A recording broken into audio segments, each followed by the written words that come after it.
TIFU, my roommate stole my boyfriend, so I exposed her to his family. TIFU by discovering my roommate's betrayal in the worst possible way.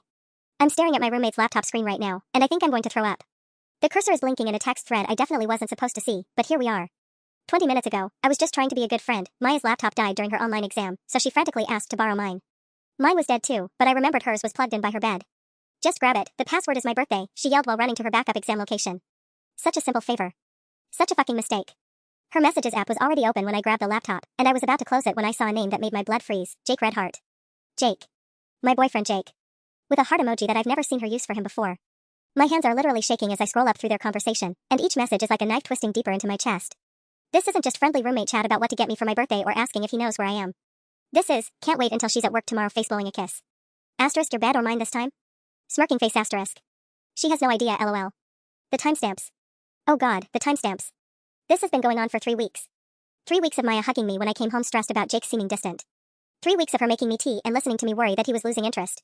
3 weeks of her looking me dead in the eye and telling me I was overthinking things and that Jake obviously loves you so much.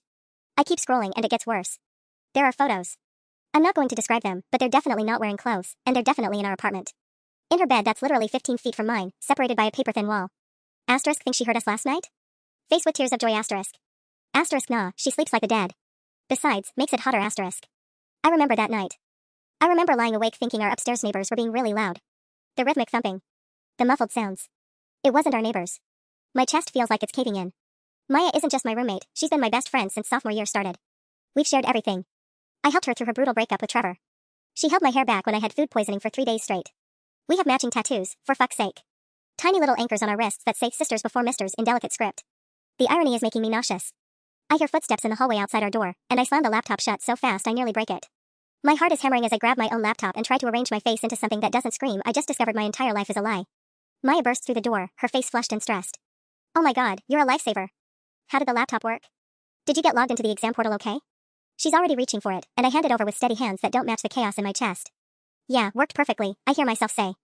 Good luck with your test. She smiles, that same warm, genuine smile that's comforted me through dozens of bad days, and disappears into her room. I sit on my bed in the silence, staring at the wall we share, and realize I have absolutely no idea what the hell I'm supposed to do now. The longest afternoon of my life. I've been sitting here for 2 hours now, and I still can't wrap my head around this. Every few minutes, I convince myself I imagined the whole thing, that maybe I misread the messages or they were talking about someone else named Jake. But then I remember the photos, and the sick feeling crashes over me again. My phone buzzes. It's Jake. Asterisk K babe, running late for our dinner tonight. Rain check? Something came up with work. Asterisk. Work. Right. I wonder if work has long blonde hair and is currently taking an exam 20 feet away from me. I stare at his text for a full 5 minutes before responding with a simple okay. What else am I supposed to say? Hey, I know you're fucking my roommate, how's that going for you? Maya emerges from her room looking relieved. Aced it, she announces, doing a little victory dance. I was so worried I'd fail after that laptop scare. You literally saved my life. The casual way she says it, saved my life, when she's currently destroying mine makes something dark twist in my stomach. That's great, I manage, not looking up from my phone. She flops onto my bed like she's done 1,000 times before, and I have to resist the urge to shove her off. So what's the plan tonight? Movie marathon? I picked up that face mask you wanted to try. Is she serious right now? Is she actually going to sit here and play best friend while planning her next hookup with my boyfriend? Actually, Jake and I are having dinner, I say, watching her face carefully. Something flickers across her expression, so quick I almost miss it. Guilt? Panic? But it's gone in an instant, replaced by her usual supportive smile. Ah, cute. Where's he taking you? Not sure yet. The lie comes easily. He's being all mysterious about it. Maya nods enthusiastically, but I catch her glancing at her phone. My stomach drops as I realize she's probably texting him right now, maybe warning him that I mentioned dinner plans. Well, have fun. I'll probably just stay in and catch up on studying. Another glance at her phone. Super boring night for me. Boring. Sure. I wonder if Jake will suddenly develop another work emergency to come keep her company during her boring night. I excuse myself to the bathroom and immediately call Jake. My hands are shaking as I dial. Hey, what's up? He sounds normal, but there's something underneath, a tension that I'm just now recognizing might have been there for weeks. I was thinking we could do something tonight after all. Maybe come over and we could cook dinner here? I hold my breath. Oh, I really can't tonight. This work thing is going to run super late. Tomorrow though? What kind of work thing? I press, hating how desperate I sound but unable to stop myself. Just, client stuff. You know how it is. He's getting irritated, which is new. Jake never gets irritated when I ask about his day. Look, I should go. Love you. The line goes dead before I can respond. I splash cold water on my face and stare at my reflection. My eyes are red-rimmed and wild, my skin pale. I look exactly like someone whose world just imploded. When I come out, Maya is back in her room with her door closed, but I can hear her voice through the thin walls. She's talking to someone, her tone low and intimate. I press my ear against the shared wall and catch fragments. Can't tonight, she's being weird. Thanks for having dinner. Maybe tomorrow when she has class. I sink onto my bed, finally understanding that this isn't some nightmare I'm going to wake up from. This is my life now. The breaking point. I don't sleep that night. How could I? Every creak of Maya's bed frame through our shared wall feels like a taunt. Around 11 p.m., I hear her door open and the soft padding of feet to the kitchen. Then hushed phone conversation that I strain to hear but can't quite make out. By morning, I've made a decision that surprises even me. I'm going to pretend everything is normal and see how far they'll take this charade. Maya emerges from her room at 8 a.m. looking annoyingly well-rested, her hair in that effortless messy bun that somehow looks perfect on her. She's wearing my favorite oversized sweater, the gray one I've been looking for all week. Morning, sunshine, she chirps, heading straight for the coffee maker. You look tired. Everything okay? The audacity is breathtaking. I paste on a smile that feels like it might crack my face. Just stayed up too late scrolling through social media. You know how it is. She nods sympathetically while pouring coffee into 2 mugs, our usual morning routine that now feels like performance art. Jake texted me last night asking what kind of flowers you like, she says casually, handing me my mug. I think he's planning something sweet for you. The coffee tastes like ash in my mouth. Really? What did you tell him?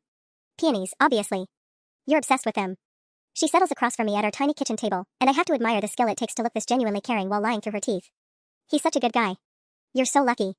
You're so lucky. I want to laugh at the absurdity of it all. Yeah, I manage. Really lucky. My phone buzzes with a text from Jake, sorry about last night, babe. Let me make it up to you. Dinner tonight? I show Maya the message, watching her face carefully. Looks like he's free tonight after all. Guess his work thing got resolved. That's great. Her enthusiasm seems genuine, but there's something tight around her eyes. Where do you think you'll go? Before I can answer, her phone starts buzzing. The caller ID is face down, but she glances at it and her cheeks flush pink. Sorry, I should take this. It's my mom, she says, but she's already walking toward her room instead of answering right here like she normally would when her mom calls. I wait until her door closes, then quickly lean over to where she left her phone face down on the counter. My heart pounds as I flip it over. The caller ID reads, Jake Red Heart. The same heart emoji from yesterday. I stare at the screen until it stops buzzing, my hands shaking so badly I nearly drop the phone. From her room, I hear Maya's muffled voice. You can't just, she's going to expect, okay, but we need to be more careful. I'm still standing there holding her phone when she emerges 5 minutes later. Mom, emergency? I ask sweetly, handing her the device. Oh, yeah. Drama with my sister. She won't meet my eyes as she takes it back. You know how families can be. Actually, I'm learning a lot about how families can be. And friends. And boyfriends. The rest of the morning passes in this surreal bubble of fake normalcy. Maya goes to her 10 a.m. class, kissing my cheek goodbye like always. I wait exactly 3 minutes after she leaves, then grab her laptop. It's still unlocked. This time, I'm not looking by accident. This time, I scroll through everything with methodical precision. Screenshots. Evidence. The full scope of exactly how long they've been lying to my face. 3 weeks, just like I thought. But the conversations go back further, little flirtations, inside jokes, the slow build of emotional cheating that turned physical. There's even a message from Maya to her other friend, asterisk I know it's fucked up but I can't help it. He's just so much more interesting than I thought. Don't judge me, lol. Asterisk. Don't judge her. Right. But it's the most recent messages that make my blood run cold. Asterisk Jake, she's getting suspicious. Asked too many questions about work. Asterisk. Asterisk Maya, maybe we should cool it for a bit? Asterisk. Asterisk Jake, or maybe it's time to just tell her. This is getting complicated. Asterisk. Asterisk Maya, not yet. Let me think of the right way. I don't want to lose her friendship completely. Asterisk. My friendship. She's worried about losing my friendship while she fucks my boyfriend in the room next door. I screenshot everything, my fingers moving on autopilot. Every message, every photo, every casual cruelty. By the time I'm done, I have enough evidence to blow up both their lives completely. The question is, what am I going to do with it? The family dinner revelation. I spend the next hour staring at my phone, scrolling through the screenshots I took, when Maya comes home earlier than expected. She's practically bouncing with excitement, which immediately puts me on high alert. Oh my god, you'll never guess what happened. She drops her bag and rushes over to where I'm sitting on the couch. Jake invited me to his family dinner on Sunday. The words hit me like a physical blow. I blink at her, trying to process what she just said. What? I know, right? Apparently his mom has been wanting to meet me since he talks about us being such good friends. She's beaming, completely oblivious to the fact that I look like I've been hit by a truck. He said something about how I'm such an important part of your life that I'm basically family to him too. Isn't that sweet? Sweet. That's one word for it. When did he invite you? I ask, my voice coming out strangled. Just now. I ran into him on campus after my psych lecture. She settles next to me, stealing a piece of the toast I can't bring myself to eat. He seemed kind of nervous about it actually. Said his family is pretty traditional and he wants to make sure I know what I'm getting into. Traditional. Jake's family is more than traditional, they're deeply religious. His parents have been married for 30 years and still hold hands at dinner. His little sister saves herself for marriage and volunteers at church every weekend. His grandmother literally clutches pearls when people swear. And Maya? Maya is the girl who has a different guy over every other weekend, who talks openly about her hookups, who posted Instagram stories from Coachella that his mother would need smelling salts to recover from. But of course, Maya doesn't know any of this because Jake has never introduced her to his family as my boyfriend's friend. She's only hearing about them now, through whatever story he's spinning. That's... wow. I'm struggling to keep my voice level. His whole family? Yep. Parents, grandparents, his sister, some aunts, and uncles. Big family dinner thing. She pauses, studying my face. You're okay with it, right? I know sometimes couple time is sacred, but he specifically said you'd love having me there. Of course he did. Because Jake knows that the old me, the me from a week ago who trusted both of them completely, would have been thrilled to have my best friend meet his family. The old me would have spent hours helping Maya pick out the perfect conservative outfit and coaching her on what topics to avoid. The current me wants to scream. Did he mention what the occasion was? I ask instead. Something about his grandmother visiting from out of state. She's super religious apparently, so he warned me to keep it PG. Maya laughs, completely missing the irony. Good thing he doesn't know about my wild phase last semester. Actually, I'm pretty sure he knows exactly about her wild phase. I'm pretty sure he's currently living her wild phase. My phone buzzes with a text from Jake. Asterisk told Maya about Sunday dinner. Hope that's cool? Mom's been asking about your friends and I thought it would be nice. Asterisk. I stare at the message, trying to decode what's really happening here. Is this some kind of power play? Is he planning to come clean at family dinner and wants Maya there for moral support? Or is this his way of normalizing their friendship in front of the people who matter most to him? You're being weird about this, Maya says, and I realize I've been silent for too long. Are you jealous? Because you know you're still his girlfriend, right? She bumps my shoulder playfully. I'm just the fun friend who gets to embarrass you with childhood stories. Childhood stories. Right. No, not jealous, I lie. Just surprised. Jake's usually pretty protective of family time. Well, maybe he's getting more serious about you then. Meeting the family, including your bestie in the big events. She grins. This could be heading towards something really significant, you know? Something significant. If only she knew. I excuse myself to the bathroom and call Jake immediately. Hey babe, got your text. Sunday dinner sounds great. I keep my voice light and cheerful. Just curious though, why Maya? There's a pause that lasts about 3 seconds too long. Just thought it would be nice. You're always talking about how close you two are. Right, but your family dinners are usually just family. Well, you're practically family now. And she's practically your sister. Makes sense, doesn't it? The casual way he says it, practically your sister, while he's been fucking her makes me want to throw my phone against the wall. Makes perfect sense, I say sweetly. I can't wait. I think I'm starting to understand exactly what kind of game they're playing. The question is, am I going to let them win? The perfect storm. Sunday arrives faster than I want it to, and I wake up to Maya having a full-blown panic attack in our shared bathroom. I can't do this, she's muttering, holding up 2 different dresses. What if they hate me? What if I say something wrong? Jake said his grandmother is like, really religious. What if she can tell I'm going to hell just by looking at me? Any other time, I'd be comforting her. Any other time, I'd be helping her pick the most conservative outfit and reminding her that she's amazing and anyone would be lucky to meet her. Instead, I lean against the doorframe and watch her spiral, feeling absolutely nothing. You'll be fine, I say flatly. Just be yourself. She catches my tone and spins around, clutching a modest blue sundress against her chest. Okay, what's your deal? You've been acting weird all week. Are you mad about the dinner? Because I can cancel if. Don't cancel. The words come out sharper than I intended. I think you should definitely go. Maya stares at me for a long moment, and I see the exact second she decides to address this head on. She sets down the dress and crosses her arms. Alright, what the hell is going on with you? And don't say nothing, because you've been acting like I murdered your cat for days. For a wild second, I consider telling her everything. Just laying it all out and watching her face crumble when she realizes I know. But then I think about tonight, about Jake's sweet, trusting family and their perfect little dinner, and I smile instead. I'm just nervous about you meeting everyone. You know how important Jake's family is to him. It's not technically a lie. Maya's expression softens immediately. Oh honey, is that what this is about? You're worried I'll embarrass you? She pulls me into a hug that makes my skin crawl, and I have to force myself not to push her away. I promise I'll be on my absolute best behavior, she murmurs into my hair. No swearing, no inappropriate stories, no mentions of my extensive dating history. I'll be the perfect little angel. Perfect little angel. Right. I know you will, I say, patting her back like I'm comforting a child. When she pulls away, her eyes are bright with affection and determination. This is really important to you, isn't it? Meeting his family? More important than you know. 3 hours later, I'm sitting in Jake's car watching Maya charm the absolute hell out of his mother in the passenger seat.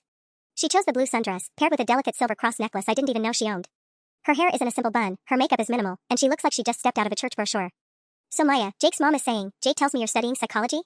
That's wonderful. Are you thinking of going into counseling? Actually, I'm really interested in family therapy, Maya responds, and I have to grip the door handle to keep from laughing at the irony. I think strong relationships are the foundation of everything. Jake catches my eye in the rearview mirror and smiles. It's the same warm, loving smile he's given me 100 times, and seeing him directed at me while Maya chats innocently in the front seat about the importance of trust and communication makes something cold settle in my chest. He has no idea what's coming. When we pull into his parents' driveway, I can see the whole family through the front window. His dad manning the grill on the porch. His little sister setting the table. His grandmother, the deeply religious, pearl-clutching grandmother who's visiting from Alabama and has very strong opinions about morality and family values, arranging flowers in a vase. Maya takes a deep breath and smooths her skirt. Okay, I'm ready. How do I look? Perfect, I tell her, and I mean it. She looks absolutely perfect for what's about to happen.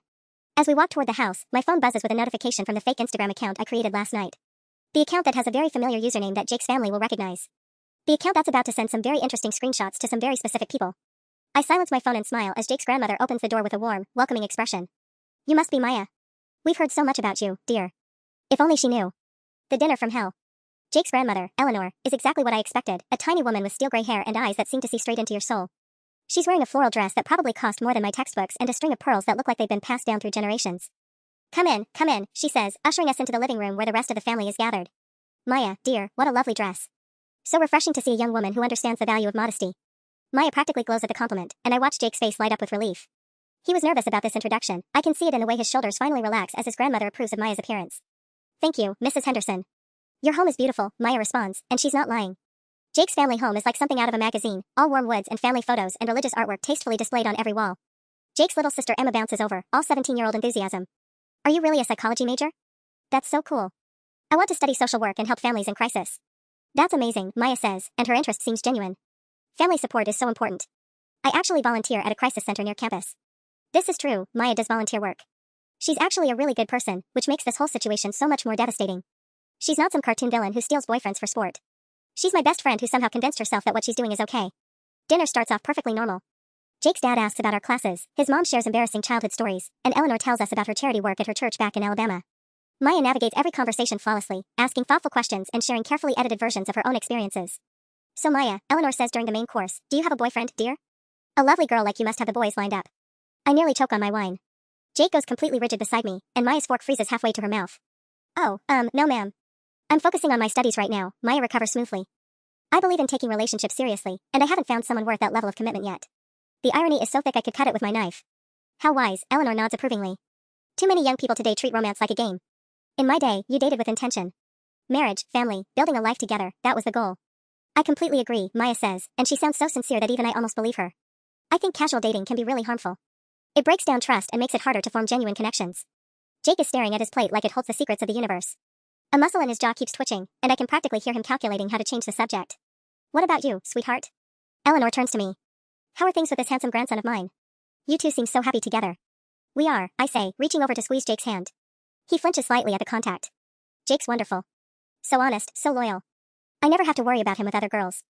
Maya makes a small choking sound that she covers with a cough. That's because he was raised right, Eleanor says proudly. His parents taught him the value of fidelity and respect. Cheating is a sin, pure and simple. It destroys families. The silence that follows is deafening. Jake's parents nod along, Emma makes a sound of agreement, and Maya looks like she wants to disappear into the floor. My phone buzzes in my purse. Then Jake's phone buzzes. Then, after a few seconds, Eleanor's phone chimes from the kitchen counter. The notifications are starting. I check my phone under the table and see the delivery confirmations from my fake account. Screenshots sent.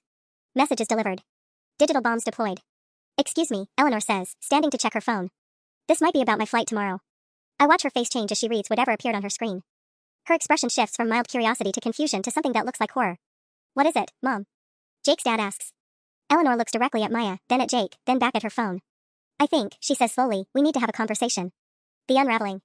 Eleanor's words hang in the air like a death sentence, and I watch Jake's face drain of all color as his grandmother walks back to the table with her phone in hand.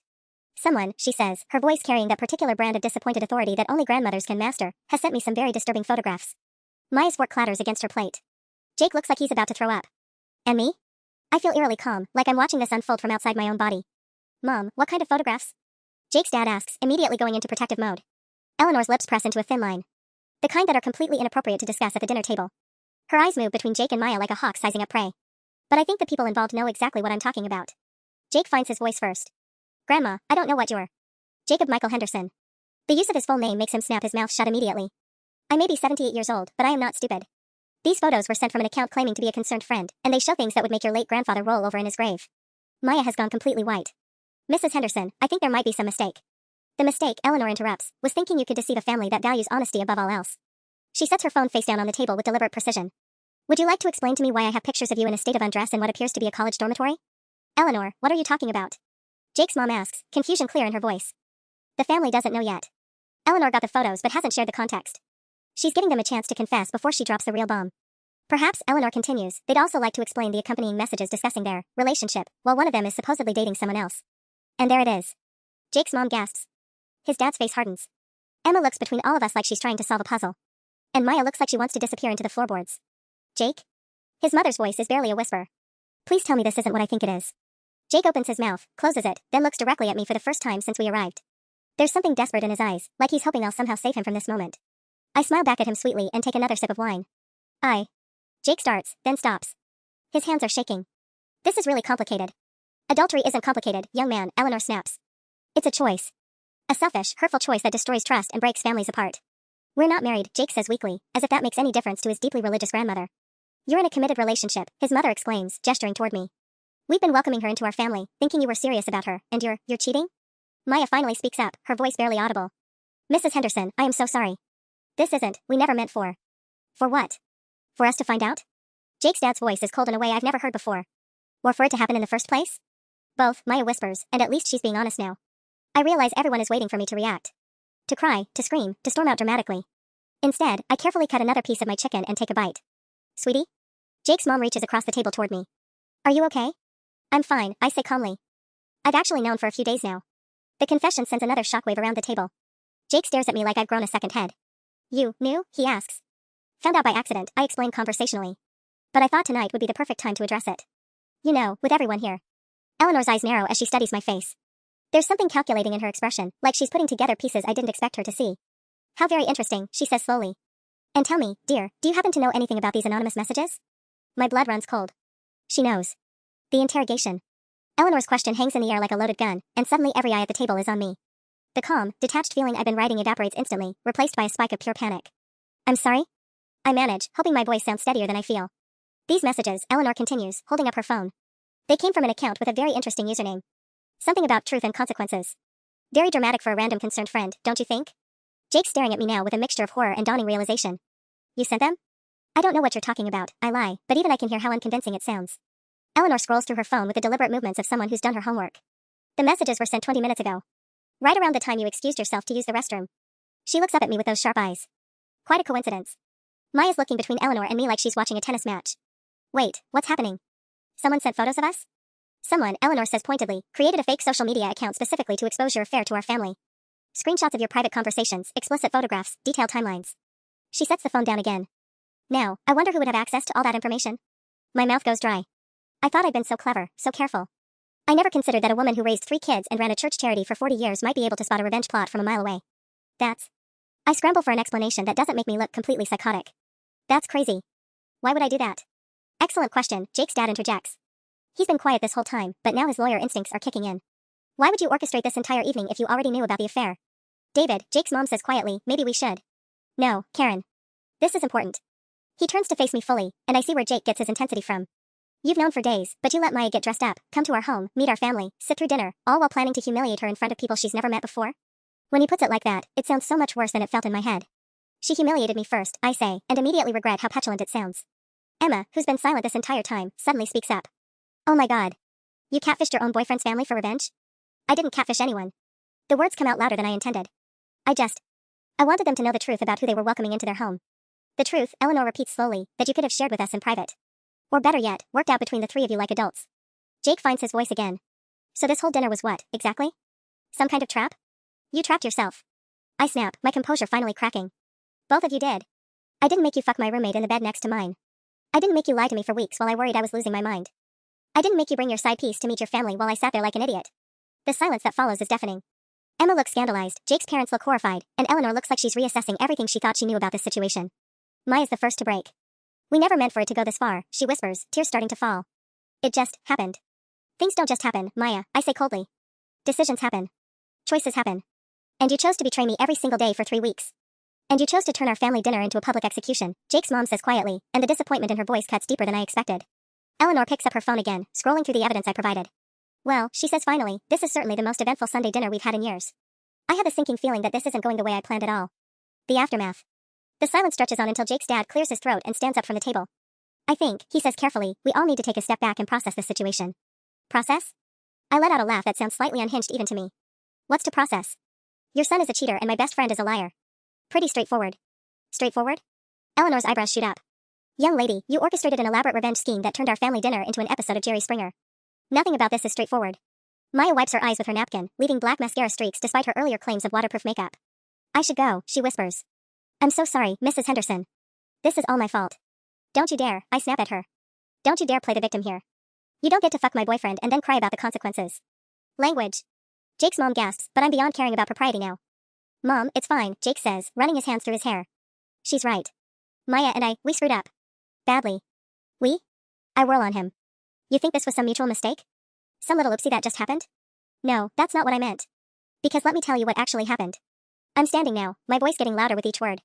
You got bored with me and decided to see if the grass was greener with my roommate. And when you found out it was, you kept both of us around like some kind of twisted backup plan.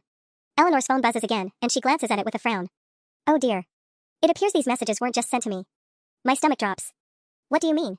Several of Jake's cousins are texting me. And his Aunt Patricia. And she keeps scrolling, his Uncle Robert, 3 family friends, and someone named Brad from his fraternity. The blood drains from my face. When I was setting up the account last night, rage-drunk and devastated, I may have been less selective about the recipient list than I should have been. Jake pulls out his own phone and I watch his face go pale. Jesus Christ. My entire contact list? You sent this to my entire fucking contact list? Language, Jacob, Eleanor says automatically, but she sounds distracted as more notifications keep coming in. How many people? Maya asks weakly. Jake keeps scrolling, his expression getting more horrified by the second. My boss. My professor. My ex-girlfriend from high school. He looks up at me with genuine fear in his eyes. My academic advisor who I need for my recommendation letters. Oh, I say in a small voice, reality starting to crash down around me. I wasn't thinking about. You weren't thinking, period. Jake's voice cracks. Do you have any idea what you've done? This isn't just about us anymore. This is my entire life. My reputation. My future. Emma, who's been quietly scrolling through her own phone, looks up with wide eyes. Guys? This is already on TikTok. What? 3 voices say in unison. Someone screen recorded the photos and posted them with the caption, College drama is wild. It has like 2,000 views already. Maya makes a sound like a wounded animal. Oh god. Oh god, what if my parents see this? What if my scholarship committee sees this? What if my fucking graduate school applications get rescinded? Jake adds, his voice climbing toward hysteria. Eleanor sets down her phone with deliberate calm. Well, she says, I believe we've moved well beyond family drama and straight into criminal territory. All heads turn toward her. Criminal? Jake's dad asks. Revenge porn, dear. Sharing intimate images without consent. It's a felony in most states now. She looks directly at me. Including this one. The room starts spinning slightly. Felony. Criminal charges. This was supposed to be about exposing their lies, not destroying everyone's lives. Not destroying my own life. I didn't mean for it to go viral, I whisper. Intent, Jake's dad says grimly, is rarely a defense when the consequences are this severe. Maya's phone starts ringing. Then Jake's. Then mine. The real world is calling, and none of us are ready to answer. The phone calls. The first call I answer is from my mom, and I immediately regret it. Honey, I just got the strangest call from Mrs. Patterson down the street. She said her daughter Jessica showed her some kind of video online and I hang up before she can finish. My hands are shaking so badly I can barely hold the phone. Maya's still crying, but now she's on the phone with someone who's clearly yelling at her. I catch fragments. Told you this would happen. Reputation is ruined. Scholarship review board. Jake's pacing the living room, his own phone pressed to his ear. No, Brad, I can't explain right now. Just. Can you try to get people to stop sharing it? Please? Eleanor watches this chaos unfold with the detached fascination of someone observing a train wreck. You know, she says conversationally, in my day, when young people made poor choices, the consequences were contained to their immediate social circle. The internet has certainly amplified things. My phone buzzes with a text from my roommate's mom. Asterisk, is Maya okay? Someone sent me a link to some very disturbing content. Asterisk. Then another from my work supervisor. Asterisk, need to speak with you first thing Monday. This is urgent. Asterisk. Then my academic advisor. Asterisk, please come to my office immediately on Monday morning. Asterisk. Each notification feels like another nail in my coffin. I created this account to expose Maya and Jake, but I forgot that exposing them meant exposing myself as a person unhinged enough to do this. How many people did you send this to? Jake's dad asks, and his lawyer voice is in full effect now. I tried to remember last night's rage-fueled clicking spree. I used Jake's Instagram followers list. And his Facebook friends. And the memory makes me sick. I think I grabbed contacts from his phone when he left it in my car last week. You went through my phone? Jake stops pacing to stare at me. You went through my roommate. I shoot back, but the fight is draining out of me as the full scope of what I've done starts to sink in. Emma's still scrolling TikTok, her face getting paler by the minute. Oh no. Oh no. Someone figured out what school you guys go to. They're posting photos of the campus. Maya drops her phone. What does that mean? It means, Jake's dad says grimly, that by tomorrow morning, half your university will have seen this. Your professors, your classmates, your administration. The dean of students, I whisper, remembering that Dr. Morrison follows several students on social media to stay connected with campus culture. Oh god, the dean is going to see this. My phone rings again. This time it's my thesis advisor, Dr. Chen, and my blood turns to ice. I need her recommendation for graduate school. I need her approval to graduate at all. Don't answer it, Maya says desperately. Maybe if we don't acknowledge it, it'll just go away. Eleanor snorts. Child, that ship has sailed, sunk, and been eaten by sharks. Jake's phone buzzes with what sounds like his 20th notification. He glances at it and his face goes ashen. My mom's book club. Someone sent it to my mom's entire book club. Oh, Jacob, his mom says weakly. Mrs. Henderson, Maya tries again, is there any way to? I don't know, contain this? Within the family? Maya, dear, Eleanor says with surprising gentleness. At this point, I'm fairly certain the Pope has seen your naked pictures. The room falls silent except for the constant buzzing and ringing of our phones. Each notification sounds like a countdown timer, marking the seconds until our old lives completely disappear. The dean's call. My phone buzzes one more time, and when I see Dean Morrison flash across the screen, I know my college career is officially over. I stare at the incoming call like it's a death sentence, watching it ring until it goes to voicemail. 30 seconds later, it buzzes again with a text, *, please report to my office at 8 a.m. sharp tomorrow morning. This matter requires immediate attention. *. The dean? Maya asks, reading my expression. I nod numbly and show her the text. She immediately starts hyperventilating. I can't breathe. I literally cannot breathe right now. She's fanning herself with her napkin. My scholarship requires maintaining moral standards. There's literally a clause about bringing disgrace to the university. Jake's phone starts ringing again, and this time when he answers, his voice is completely defeated. Hey, Mom, no, not you, Mom. My other mom. My boss's wife. He covers the phone and whispers, she's asking if I need to take some time off to handle my personal issues. Eleanor's phone chimes again, and she reads the message with raised eyebrows. Well, this is interesting. Pastor Williams from my church is asking if I need to discuss anything during our next confession session. Your pastor? Jake's voice cracks. Grandma, I am so sorry. This is going to affect your standing in the church, isn't it? Oh, sweetheart, Eleanor says with a wry smile, I've been managing church politics since before you were born. A little sex scandal isn't going to shake my foundation. She pauses. Though I suspect the prayer circle is going to have quite a lot to discuss this week. Emma suddenly gasps, staring at her phone. Oh my god, someone made a meme. A what? 3 voices ask simultaneously. A meme? With Maya's face and the caption, when you're meeting the family but you're already part of the family. It has 15,000 likes. Maya makes a sound like a dying whale. I'm a meme. I'm literally an internet meme. How is this my life? My phone starts buzzing with Instagram notifications. People I haven't spoken to since high school are commenting on my posts, asking if I'm okay and if the rumors are true. My mentions are flooded with strangers who somehow connected me to the drama. We need to leave, I announce suddenly. We need to get out of here and figure out how to fix this. Fix this? Jake's dad shakes his head. There's no fixing this. What's done is done. The internet doesn't have an undo button. There has to be something. Delete the accounts, report the posts, get lawyers involved. Lawyers? Eleanor interrupts. Oh, you'll be getting lawyers involved, alright. But probably not the kind you're hoping for. Before I can ask what she means, Maya's phone rings with a number she doesn't recognize. She answers it hesitantly. Hello? Yes, this is Maya. What? A journalist? Her face goes white. No comment. She hangs up and stares at all of us. Someone from the campus newspaper wants to interview me about college hookup culture and social media justice. They're treating this like a news story? I ask, though even as the words leave my mouth, I realize how naive that sounds. Jake's phone buzzes with a text that makes him curse under his breath. My fraternity president wants to meet tomorrow morning. Emergency chapter meeting. About what? Conduct violations. Apparently bringing negative attention to the organization. He looks at me with something approaching hatred. They're talking about kicking me out. 3 weeks before graduation. The weight of what I've set in motion is finally hitting me full force. This wasn't supposed to ruin everyone's entire future. This was supposed to be justice? Revenge? Now I can't even remember what I thought would happen. Eleanor stands up slowly, her dinner napkin folded neatly beside her plate. Well, she says, I think this evening has run its course. You 3 have some very serious conversations ahead of you.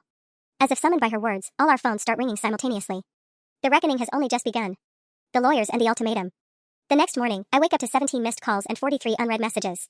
Before I even get out of bed, I can hear Maya throwing up in our shared bathroom, a sound that's become as regular as our morning coffee routine used to be. My first call is from a number I don't recognize with my hometown area code. Is this the young woman involved in the Henderson family incident? The voice is crisp, professional, and immediately makes my stomach drop. I'm sorry, who is this? Margaret Walsh, attorney representing Eleanor Henderson. Mrs. Henderson would like to schedule a meeting to discuss the unauthorized distribution of private communications involving her family. The phone slips in my sweaty palm. A lawyer? She got a lawyer? Ma'am, when explicit materials involving minors. Minors? My voice shoots up an octave. Everyone involved is over 18. Mrs. Henderson's granddaughter Emma is 17. She was present during the family dinner and has been exposed to graphic content through social media platforms. That constitutes. I hang up before she can finish explaining exactly how many laws I might have broken. My hands are shaking so hard I drop the phone twice trying to call Jake. What the hell did you do? He answers, skipping any greeting. My grandmother hired a fucking lawyer. I just found out. What does this mean? What's she planning to do? I don't know. She won't talk to me. My mom won't talk to me. Even Emma blocked me on everything. His voice cracks. My own family thinks I'm a monster. Through the thin wall, I hear Maya's door slam, followed by the sound of her dragging suitcases across the floor. I wrap the phone cord around my finger so tightly it starts turning purple. Where are you going? I call out to her. She appears in my doorway looking like she hasn't slept in weeks, her hair tangled and her eyes red-rimmed. Home. My parents are driving up to get me today. What about classes? What about your finals? What about them? She lets out a bitter laugh. I'm probably getting expelled anyway. Dr. Chen already called, apparently the screenshots show me drinking in the dorm, which violates my scholarship terms. And someone identified our residence hall in the photos. My blood runs cold. What does that mean? It means Resident Life wants to investigate whether we've been violating occupancy policies. Having overnight guests, drinking in the rooms, moral conduct unbecoming of university housing. She makes air quotes with shaking fingers. They're reviewing our entire housing contract. Jake's voice crackles through the phone speaker. Are you talking about housing? Because I just got an email from student conduct saying they received multiple reports about my behavior reflecting poorly on university values. Maya and I stare at each other as the implications sink in. We could all be kicked out. 3 weeks before graduation. 3 weeks before I'm supposed to start graduate school in the fall. Someone posted our class schedules, Maya continues, scrolling through her phone. People are showing up to lectures just to stare at me. I had to leave chemistry because some girl was live streaming me and asking her followers to vote on whether I look sluttier in person. Jesus Christ. Jake's voice sounds hollow. This is insane. This has to be illegal, right? People can't just stalk us because of some photos. Before anyone can answer, there's a sharp knock at our apartment door. Maya and I freeze, looking at each other in panic. Don't answer it, she whispers. The knocking continues, followed by a voice calling through the door, campus security. We need to speak with the residents about a conduct investigation. My phone is still connected to Jake, and I hear him curse. They're at my place too. I can hear them in the hallway talking to my RA. The knocking gets more insistent. Ladies, we know you're in there. Please open the door. Maya grabs my arm, her fingernails digging into my skin. What do we do? What the hell do we do? Through the phone, Jake's voice is barely a whisper. I think we're about to find out exactly how much trouble we're really in. The investigation. We finally open the door to find 2 campus security officers and our resident advisor, Jessica, who can barely look us in the eye. Behind them stands someone I don't recognize, a woman in a business suit holding a tablet and looking like she'd rather be anywhere else. I'm Sarah Mitchell from Student Conduct, the woman says without preamble. We need to discuss some serious allegations that have come to our attention. Maya's grip on my arm tightens as we're essentially forced to let them into our small living space. Our apartment, which felt like home just days ago, suddenly feels like a crime scene under their scrutiny. Are we in trouble? Maya asks, her voice barely above a whisper. That depends, Ms. Mitchell responds, settling onto our couch like she owns it. Several university policies may have been violated here. Alcohol in the residence halls, unauthorized overnight guests, but more concerning is the cyberbullying aspect. Cyberbullying? I find my voice. I'm not bullying anyone. Creating fake accounts to distribute intimate images without consent falls under our digital harassment policies. The fact that this has gone viral makes it even more serious. She taps something on her tablet. We've received over 40 formal complaints about students affiliated with this university engaging in what's being called revenge porn. My stomach drops. 40 complaints. From people I've never even met. Additionally, she continues, the university's image has been significantly damaged. The local news picked up the story this morning. The news? Maya's voice cracks. What did they say? Jessica, our RA, finally speaks up. Channel 7 ran a segment about social media vigilante justice on college campuses. They didn't name names, but... She trails off, looking miserable. But the screenshots are clear enough that anyone who knows us can identify the school, Ms. Mitchell finishes. The dean has been fielding calls from concerned parents, board members, and potential donors who are questioning whether the university maintains appropriate moral standards. Before I can respond, my phone starts buzzing again. It's my academic advisor, Dr. Chen, and this time I know I have to answer. Hello, Dr. Chen. We need to talk immediately. My office. 20 minutes. Her voice is clipped and professional in a way I've never heard before. And bring any documentation you have regarding this incident. She hangs up before I can respond. Ms. Mitchell is watching me carefully. Dr. Chen called us this morning as well. Apparently, several graduate programs have reached out asking about character references for their incoming students. My graduate school acceptance. My entire future. Everything I've worked for over 4 years of college. What does that mean? I whisper. It means, she says, standing up and straightening her suit, that you have approximately 48 hours to decide how you want to handle this situation before it gets completely out of your control. Maya finally asks the question we're both thinking, what are our options? Ms. Mitchell pauses at the door, considering. Full cooperation with our investigation, voluntary participation in restorative justice proceedings, and hope that demonstrates enough accountability to avoid formal academic sanctions. She looks directly at me. The alternative is a formal disciplinary hearing that becomes part of your permanent academic record. After they leave, Maya and I sit in stunned silence. Through the thin walls, we can hear our neighbors, people we've lived next to for 2 years, talking in hushed, excited tones about the drama happening right next door. My phone buzzes with a text from an unknown number, asterisk saw you on TikTok. You're psycho but also kind of iconic. Want to do an interview? Asterisk. Then another, asterisk channel 3 news here. Interested in telling your side of the story? Asterisk. Then another, asterisk this is wild girl. You're trending on Twitter. Asterisk. I'm trending. I'm actually trending on Twitter, and not for anything I ever wanted to be known for. Maya looks at me with something that might be pity. You know this isn't just about us anymore, right? This is way bigger than Jake, or the affair, or even getting kicked out of school. She's right. Somewhere in my quest for revenge, this became something else entirely. Something that's spinning further out of control with every passing hour. And I have no idea how to make it stop. The media circus. The meeting with Dr. Chen is even worse than I imagined. She doesn't even look up when I knock on her office door, just waves me in while she continues typing furiously on her laptop. Sit, she says without preamble. And explain to me why I've spent my morning fielding calls from 3 different graduate programs asking whether the student I recommended is the same one involved in what they're calling a viral revenge porn scandal. The words hit me like a physical blow. Dr. Chen, I can explain. Can you? She finally looks up, and her expression is colder than I've ever seen it. Because I just spent an hour on the phone with Northwestern trying to convince them not to rescind your acceptance to their graduate program.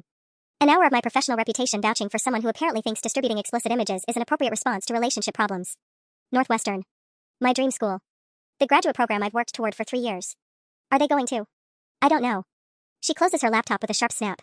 They're reviewing the situation. Which is academic speak for, we're trying to figure out how to get rid of you without a lawsuit. Before I can respond, there's a commotion in the hallway outside her office. Raised voices, someone arguing with the department secretary. Dr. Chen frowns and moves toward the door just as it bursts open. A woman with a camera crew pushes past Mrs. Rodriguez, our department secretary. Excuse me, are you the student involved in the Henderson family incident? Security. Dr. Chen shouts, but the reporter is already filming. Our viewers want to know, do you feel any remorse for the trauma you've caused an innocent family? How do you justify using intimate images as weapons? I'm frozen in my chair, staring at the camera lens like a deer in headlights. Behind the reporter, I can see other students gathering in the hallway, phones out, recording everything. Campus security arrives within minutes, but the damage is done. The footage of me sitting speechless in my professor's office while being confronted about revenge porn is probably already uploading to every social media platform in existence. After they escort the news crew away, Dr. Chen closes her door and turns to me with an expression I can't read. That, she says quietly, was a reporter from Channel 12. They apparently received a tip about your class schedule. My blood runs cold. Someone's tracking my schedule? Multiple someones, I'd imagine. You're not just a local story anymore. This has hit national social media. There's a hashtag. She pulls out her phone and shows me, hashtag revenge roommate has over 200,000 posts. I scroll through the tweets with growing horror. Screenshots of the original photos mixed with memes, hot takes about college hookup culture, debates about vigilante justice, and worst of all, dozens of people who've somehow identified not just me, but Maya and Jake too. Someone posted our full names. Our majors. Our hometowns. Dr. Chen, I whisper, what do I do? She sits back down, suddenly looking exhausted. Honestly? I have no idea. In 30 years of teaching, I've never seen anything like this. She pauses. The department is meeting this afternoon to discuss whether your continued enrollment poses a disruption to the educational environment. A disruption? 2 more news crews showed up this morning asking to interview faculty about digital age morality among college students. The dean is furious.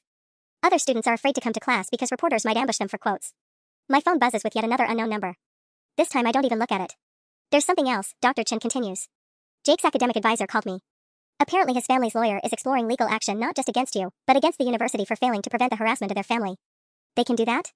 They can try. She looks at me seriously. Which means the university has a very strong incentive to demonstrate they're taking appropriate action against the responsible parties. Outside her office window, I can see news vans parked along the campus quad. This is no longer just about my broken relationship or my destroyed friendship. This is about to become something much, much bigger. The moment of truth. 3 days later, I'm sitting in the dean's conference room facing what feels like a tribunal. Dean Morrison, Dr. Chen, Ms. Mitchell from Student Conduct, and 2 people I don't recognize who introduced themselves as University Counsel. Maya sits beside me, having driven back from her parents' house for this meeting. Jake is across the table, refusing to make eye contact with either of us.